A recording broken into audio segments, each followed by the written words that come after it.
Hello, नमस्कार दोस्तों। Good morning. कैसे हो आप सब लोग? अच्छे हो ना?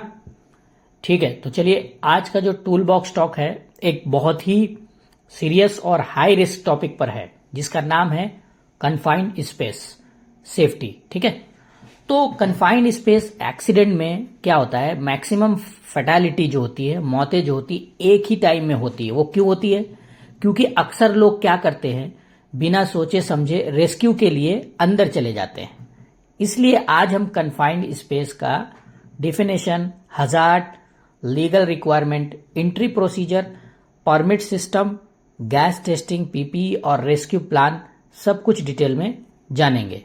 ठीक है, तो सबसे पहले हम लोग बात करते हैं कि कन्फाइंड स्पेस होता क्या है दोस्तों।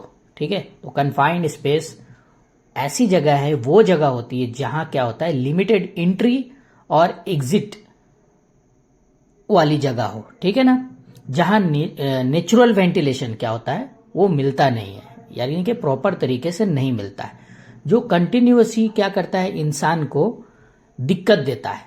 वो डिजाइन किया हुआ नहीं होता है। जैसे कि आपको कुछ उदाहरण से समझ लीजिए कन्फाइंड स्पेस के, जैसे कि टैंक हो गया, कोई भी किसी भी प्रकार का टैंक हो सकता है, वेसल्स हो सकता है, बॉयलर, मैनहोल, सीवर, पिट, अंडरग्राउंड चैम्बर, है ना। और जैसे रिएक्टर आप लोगों ने देखा होगा, साइलो, पाइपलाइन के अंदर का एरिया, ये सभी चीजें जो हैं वो कन्फाइंड स्पेस कहलाती है। ठीक है, इसमें क्या है, कन्फाइंड स्पेस में के अंदर जो मेजर हजार्ड क्या क्या होता है वो ध्यान से सुनिए। ठीक है, कन्फाइंड स्पेस में क्या होता है, ऑक्सीजन डिफिशियंसी हो सकती है, यानी कि कम हो गया तो भी दिक्कत है, अगर ज्यादा हो गया तो भी दिक्कत है। इसमें क्या है, ऑक्सीजन का लेवल अगर 19.5% से कम हुआ, यानी कि 19.5% से कम हुआ, तो क्या होगा, इंसानों के लिए दिक्कत हो सकती है, बेहोश हो सकता है, उसकी मौत हो सकती है। और इसमें क्या है, ऑक्सीजन लेवल अगर 23.5% से ज्यादा हुआ तो उसमें भी प्रॉब्लम हो सकता है। क्या हो सकता है, फायर एंड एक्सप्लोजन का रिस्क हो सकता है, यानी कि आग लग सकती है, उससे भी मौतें हो सकती है। तो ये क्या है, जो कन्फाइंड स्पेस है बहुत ही रिस्की माना जाता है। अब इसके अंदर देखते हैं कि टॉक्सिक जो गैस है वो क्या क्या चीजें होती है। जैसे कि आपका हाइड्रोसल्फाइड यानी कि H2S, CO2, CO यानी कि कार्बन मोनोऑक्साइड, और क्या होता है इसमें, अमोनिया होता है। ठीक है, अमोनिया के बाद होता है सॉल्वेंट, वेपर, ये सारी चीजें आती है। कई गैसेस क्या होता है, कलरलेस और ऑर्डरलेस होता है। ठीक है ना। अब इसमें क्या होता है, फ्लेमेबल एटमॉस्फेयर, ये क्या चीजें होती है, ये होती है आपका LEL और UEL लिमिट क्या होता है, क्रॉस होने पर ब्लास्ट होने का चांस होता है। ठीक है ना। अब देखिए साथियों, इसमें बात करेंगे फिजिकल हजार्ड की। तो फिजिकल हजार्ड में क्या होता है आपका, क्या क्या क्या हो सकता है, जैसे कि आपको heat stress, slip, trip, fall, sharp edges का खतरा, है ना, पुअर लाइटिंग, ये सारी चीजें इसमें पाई जाती है। ये क्या है, फिजिकल हजार्ड कहा जाता है कन्फाइंड स्पेस के अंदर। ठीक है, अब इसमें हम लोग देखेंगे, ठीक है, लीगल और स्टैंडर्ड जो है रिक्वायरमेंट क्या होता है। ठीक है ना, वो हम लोग देखेंगे। कन्फाइंड स्पेस वर्क जो होता है वो क्या होता है साथियों, हाई रिस्क होता है, जैसे कि मैंने पहले भी बताया। उसमें क्या होता है, आपको अप्लीकेबल कुछ स्टैंडर्ड होते हैं, जैसे ओशास कन्फाइंड स्पेस स्टैंडर्ड। उसके बाद आपका क्या होता है, IS यानी कि इंडियन स्टैंडर्ड 14607। ठीक है, ये स्टैंडर्ड इसके अंदर अप्लीकेबल होती है। और क्या होता है इसमें, फैक्ट्री एक्ट होता है। ठीक है ना।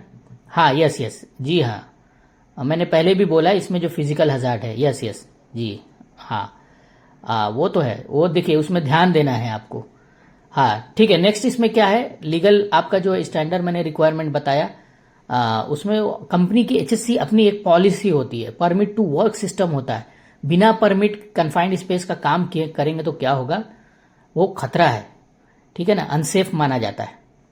और इसमें क्या है कि परमिट अगर कन्फाइंड स्पेस का नाम, लोकेशंस, अगर परमिट में देखा जाए कि कैसे भरना है, date, time, authorize person, gas test records, isolation confirmation, PPEs details, rescue plan, permit issuing और क्लोजिंग अथॉरिटी, ये सभी चीजें क्या होती है, परमिट्स में आपका पॉइंट्स होता है जो आपको देखना है।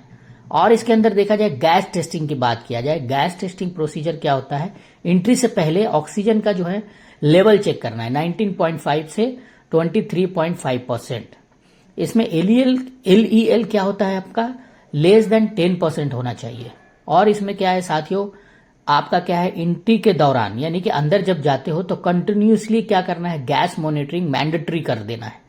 गैस टेस्ट सिर्फ कैलिब्रेटेड टेस्ट डिटेक्टर से होना चाहिए, ठीक है ना। और इसमें एक चीज क्या है कि आपका जो है कन्फाइंड स्पेस में एंट्री से पहले electrical isolation, mechanical isolation, process isolation और वॉल ब्लाइंडिंग, ये सारी चीजें प्रोसीजर फॉलो करना होता है, ठीक है। अब इसमें रोल एंड रिस्पॉन्सिबिलिटीज क्या क्या होती है, जैसे आपका पीपीस पहनना, सही तरीके से इंस्ट्रक्शन को फॉलो करना, इमरजेंसी में सिग्नल देना, स्टैंड बाय मैन यानी कि अटेंडेंट को रखना पड़ता है, बाहर continuously present, entry count maintain करके इमरजेंसी में खुद अंदर ना जाएं, ठीक है। ये सारी चीजें कन्फाइंड स्पेस में ध्यान दे रहा है। एंट्री सुपरवाइजर जो है एंट्री के लिए परमिट वेरीफाई करे, गैस टेस्ट इंश्योर करे, रेस्क्यू रेडनेस कंफर्म करे, मैंडेटरी पीपीज यानी कि full body harness, life line, safety helmet, safety shoes, hand gloves, hand आपका गैस डिटेक्टर, स्काबा,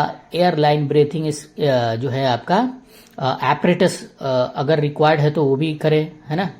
और उसके बाद है अनप्लान रेस्क्यू, क्या होता है इसमें, मौत का रिस्क देता है यानी कि मौत का दावत देता है, ठीक है साथियों। तो इसमें कुछ जो है कॉमन अनसेफ एक्ट जो है बिना परमिट के काम करेंगे तो ये बहुत बड़ा रिस्क है, स्टैंड बाय पर्सन को रखना है, ठीक है ना। ये सारी चीजें कन्फाइंड स्पेस के अंदर आती है। तो साथियों आप लोग इस टीबीटी में आपने अभी कन्फाइंड स्पेस के बारे में समझा, ठीक है ना। तो आप लोग क्या करिए, साइट पे जो भी चीजें बताई गई हैं उसे इम्प्लीमेंट करना है, बहुत ही रिस्की जॉब है साथियों, ठीक है ना। तो आगे से आप लोग ध्यान में रखेंगे और कभी भी क्या करेंगे, कन्फाइंड स्पेस में जाने से पहले आपको ये सब सावधानियां रखेंगे। चलिए ठीक है, थैंक यू, धन्यवाद।